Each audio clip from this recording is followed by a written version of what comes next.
Hello, everybody, and thanks for joining with us today. We have Yulia. Yulia, thank you so much for taking time to talk with me today. I'll get straight into the questions. So my first question, and which everybody probably is thinking about right now, is how did you get into security? And how did your career journey kind of shape in the academics area? Would you like to share a little bit about that so that everybody gets to know how you got to where you are today? Absolutely. Hello, Sarita, and thank you for inviting me. So my career, my bachelor's and master's degree were in information system design. So initially it did not involve anything related to cybersecurity. However, then I started my PhD, and my PhD was focusing on designing secure systems, combining my previous background in system design, but sort of twisting it into the cyber aspect. So I've looked at defining cybersecurity as a knowledge area, and then I've developed a extension for BPMN, for programming notation, how to embed security concerns and risk concerns into business process models. After that, I was working on a research project, industry-funded research project, looking at cybersecurity of industrial controls systems. And then I started my lectureship in cybersecurity, teaching software engineers, specifically focusing on web application security and database security. So it was a good combination for me, because my research and my interests lie more in the area of risk management, risk governance, so they're less technical. However, the topics that I teach are deeply technical, and I had experience for the last 6 years. I've been teaching software engineers. And about the current progression, at the moment, I lead the Center for Cybersecurity Education. It's really rewarding job and role, really, because we can see the shortage of skills, cyber skills everywhere. And in this role, I'm really sitting at the center and helping people to find their career opportunities, work with the students, developing our security content within our program and new security programs, really. In addition to that, I'm involved in Cyber Innovation Hub, which is another large initiative funded by the Cardiff Capital Region, 13 million investment coming from different sources.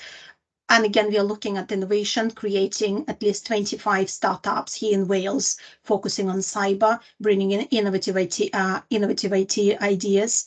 And there is a stream focused on cyber skills, which I'm leading within Cyber Innovation Hub, and that's focusing on upskilling and reskilling people in Wales. We're hoping to upskill 1,500 people within the next 5 years to help them to find their way into careers in cyber.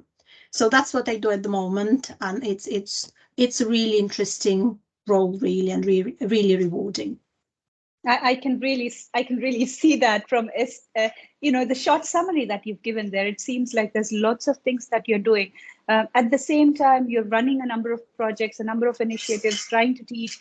But there's one thing that I picked up from everything you said is there's a lot of work that you're doing for upskilling as well.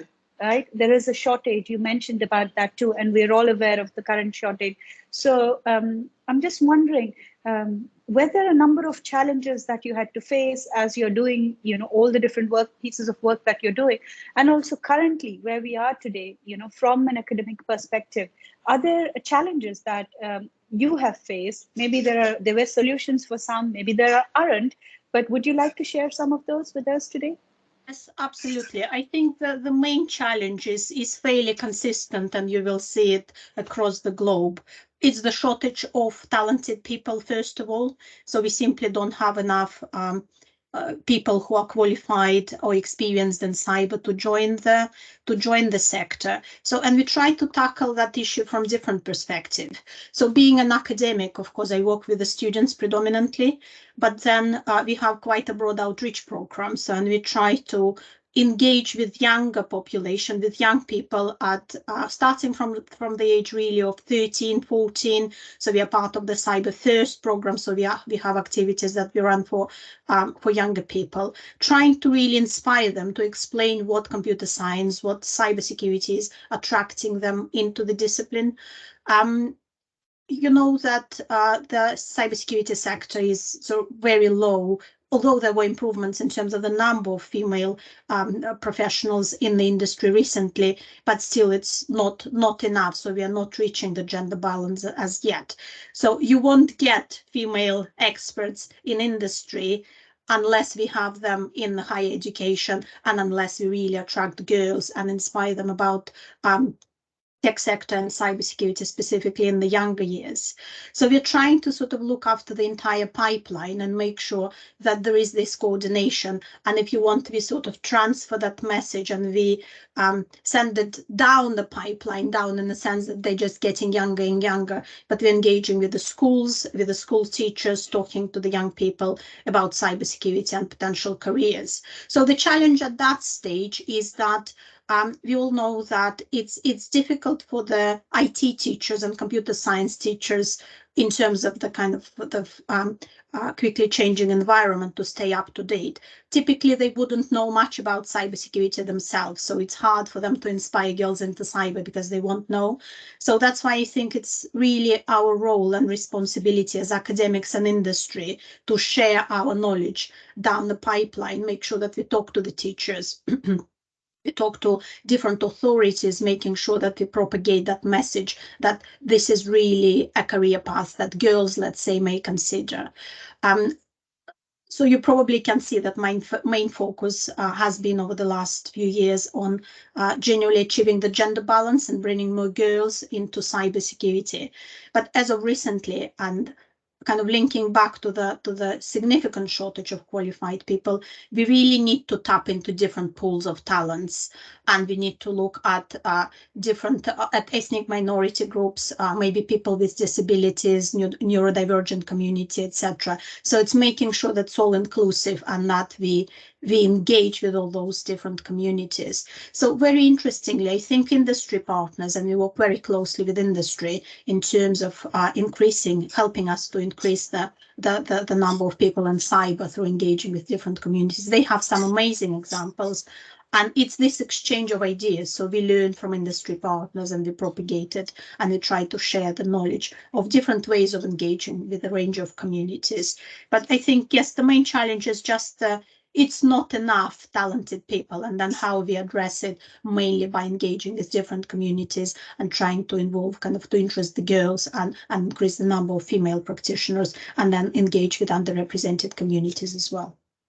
Definitely, and what a great way to kind of do all of these things so that we are making way for the future generations as well, right? Like you said, if we have girls in schools, in universities today, learning security, understanding what a wonderful career you can have in security. We are actually helping them see what's ahead for them as well. So I think it's a brilliant piece of work that you're doing there, Yulia, and I wish you all the very best for everything that you're doing, and hopefully we will be able to cover that gap which we have right now. Just before I let you go, is there anything that you'd like to share with the audience? Any tips, any general key messages that you want to share with them as we finish this year, so that they have something they can take away from this interview? Of course, everything that you said before is something that really resonates well, and hopefully they'll be able to grasp some key information from it. But maybe a single message or some tips for them to use, for someone who's looking for a career in academics, maybe, or someone who's looking for a career in security, or even a move from industry to academia. Yeah. So maybe yes, something like that. Yeah.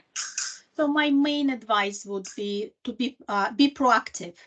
So it's enthusiasm, passion, and motivation about cybersecurity, and your willingness to learn and to change and to follow the directions of the sector. I think the main thing is what you don't need to do is don't be afraid that you don't know something. It's very often I see examples, and particularly female students suffer from that, is they think, I'm not good enough, I don't know this, I don't know that, but they're passionate, they're motivated, they're really enthusiastic, and they're really willing to learn, and that's what makes the difference. So don't let the fact that you don't know something to stop you from applying for jobs, for exploring opportunities, because I've been in the field for 12 years, and Saritha, I'm sure you will agree. There are plenty of things that I don't know, but I'm willing to learn. I'm willing to sort of try to at least keep on top of that and showing the motivation and enthusiasm about being in the field. So I think that's the main advice. Be proactive. Try to take part in different opportunities. We have a large number of CTF games, various competitions in cyber, different projects that you can be involved in various kind of various opportunities, in various roles as well. So building up that profile and showing that you are interested in the field and you are prepared to learn and to do a little bit more maybe than other people would do. So that's the key advice. And if I just have a moment for the final comment, I wanted to highlight the importance of mentoring. I'm sure that it's similar in other roles as well, but in cybersecurity specifically, probably it's not something that you have control over, but you may try to find a good mentor. And if you have somebody who is maybe a little bit or senior to you, and they already went through that path, it's because it is a very new area, still kind of the discipline we know in its infancy, and maybe the career paths are not that well documented, or we don't have that much material. However, if people who enter the sector, enter the industry, would find a mentor who can guide them and share the personal experience, kind of the recent experience of moving through that career ladder, that is really, really useful. And if you have enthusiasm and passion, and if you have a good mentor, I think that's two factors of success in cybersecurity. Absolutely. That's amazing advice. I hope the listeners are taking in the advice. Yulia, I wish you all the very best and all the success in everything that you're doing in academia, but also the things that you're doing between academia and industry as well. So wish you all the success, and we look forward to listening from you again. Maybe we'll do another interview with you again sometime soon. But thank you so much for your time today. Absolutely. Really appreciate all the thoughts and comments from you. So thank you. Thank you, Saritha. Yeah, thank you for having me.